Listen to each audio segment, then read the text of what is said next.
selamat siang, selamat sore, dan selamat malam. Kembali lagi di konten WG di mana kita akan membahas informasi terhangat seputar gadget. Bersama Yumi, berikut adalah waktu Indonesia bagian gadget. Berita pertama datang dari Oppo yang baru saja merilis Oppo Reno 8 dan 8 Pro secara resmi di India.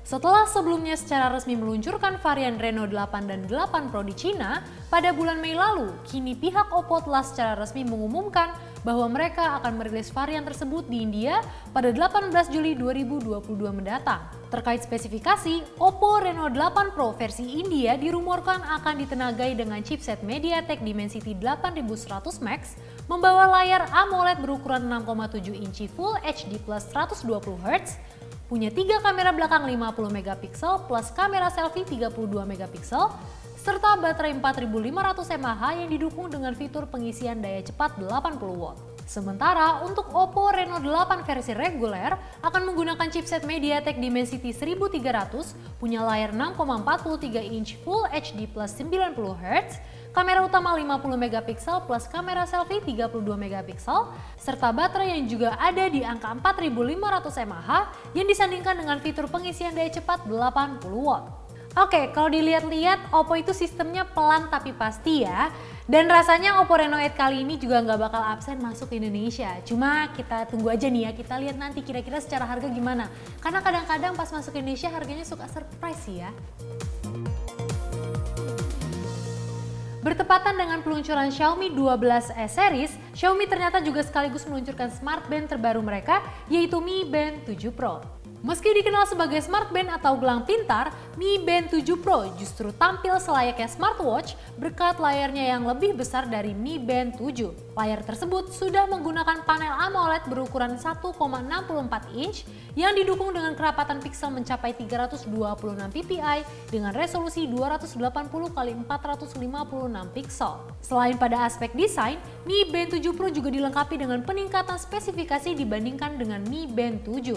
Misalnya dengan hadirnya chip GPS built-in yang memungkinkan Mi Band 7 Pro mampu melacak aktivitas jalan kaki, lari, bersepeda, dan aktivitas lainnya tanpa mengharuskan pengguna membawa ponsel. Selain itu, Mi Band 7 Pro dibekali dengan fitur NFC, Always On Display, serta sensor cahaya untuk menyesuaikan kecerahan layar otomatis. Dan terkait harganya, Mi Band 7 Pro dibanderol dengan harga 379 yuan atau setara dengan Rp848.000. Namun sayangnya, masih belum diketahui apakah perangkat ini akan tersedia di pasar lainnya termasuk Indonesia. Kalau ngelihat Mi Band 7 reguler aja sampai sekarang tuh nggak masuk Indonesia, ya apalagi yang Pro ya, udah gitu harganya tuh 800 ribuan. Ya mendingan Huawei Band 7 aja, harganya cuma 500 ribuan. Melalui acara virtual, Asus secara resmi memperkenalkan ROG Phone 6 secara global. Sebagai penerus dari ROG Phone 5, seri ROG Phone 6 hadir dengan chipset Snapdragon 8 Plus Gen 1 buatan Qualcomm. Chipset tersebut sudah dilengkapi dengan fitur Snapdragon Elite Gaming dan GPU Qualcomm Adreno yang lebih kencang dibandingkan dengan Snapdragon 888 yang digunakan pada ROG Phone 5. Chipset ini juga ditemani oleh RAM LPDDR5 up to 18GB dan dipadukan lagi dengan internal memori hingga 512GB. Untuk menangani kinerja lebih, seri ROG Phone 6 didukung oleh sistem pendinginan Game Cool 6 yang memiliki ruang uap 30% lebih besar dan lembaran grafit 85% lebih besar. Sementara pada sektor tampilannya, terdapat layar AMOLED berukuran 6,78 inch yang mendukung HDR10+, prosesor Pixelworks, dan refresh rate mencapai 165 Hz. Terakhir, seperti pendahulunya, seri ROG Phone 6 juga menyediakan tombol Air Trigger 6 yang didukung oleh sensor ultrasonic yang memiliki fitur dual action, yaitu press and lift serta gyroscope aiming.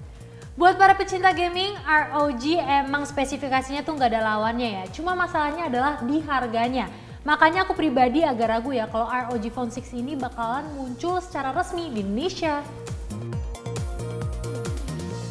Asus tanpa sengaja membocorkan sebuah video teaser tentang sebuah ponsel yang dipercaya sebagai Asus Zenfone 9. Melalui video promosi yang telah beredar di internet tersebut, kita bisa melihat desain dan beberapa fitur utama dari Asus Zenfone 9. Perangkat Zenfone terbaru ini terlihat akan mengusung layar Samsung AMOLED berukuran 5,9 inch dengan refresh rate 120 Hz dan dipercantik dengan satu buah punch hole di sudut kiri atas layar. Sementara soal dapur pacunya, Asus menyematkan chipset powerful terbaru dari Qualcomm yaitu Snapdragon 8 Plus Gen 1 yang didukung lagi dengan baterai berkapasitas 4300 mAh.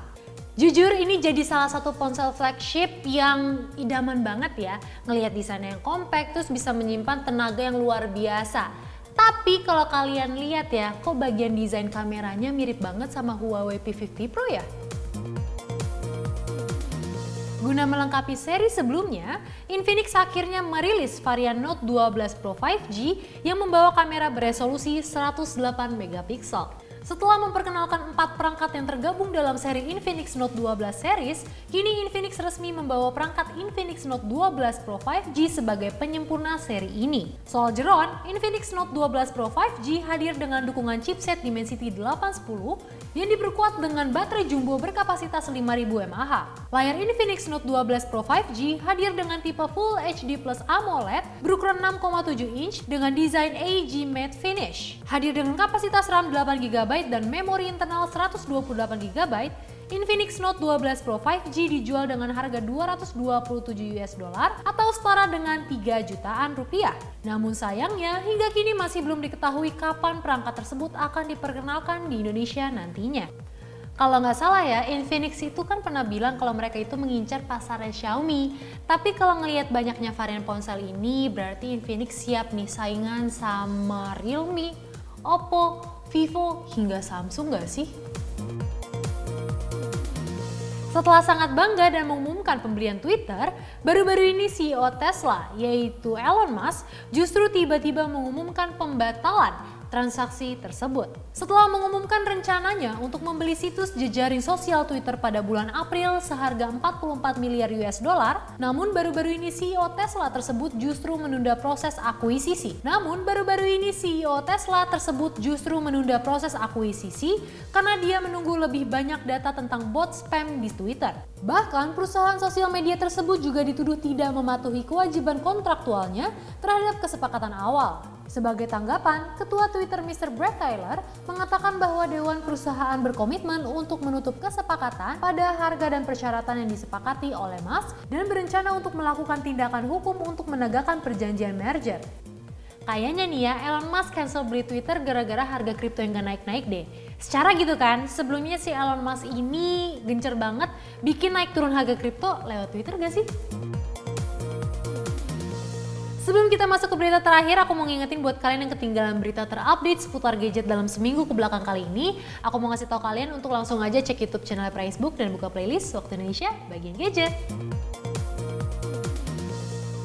Berita mengecewakan datang dari Xiaomi yang baru saja mengumumkan bahwa Poco X4 GT tidak akan dijual secara resmi di Indonesia. Hal ini dikonfirmasi langsung dari akun Instagram Poco Indonesia yang mengatakan bahwa pihak Poco tidak akan membawa Poco X4 GT ke pasar Indonesia. Poco X4 GT sendiri pertama kali dirilis ke pasar global pada 23 Juni kemarin dan secara langsung diperkenalkan bersama Poco F4 yang juga sudah diluncurkan ke pasar Indonesia bersama dengan Poco F4 GT. Kendati demikian, belum ada informasi apakah seri Poco X lainnya juga tidak diluncurkan ke pasar Indonesia. Sebab perusahaan yang sudah independen dari Xiaomi ini juga telah meluncurkan Poco X4 Pro 5G pada Maret kemarin.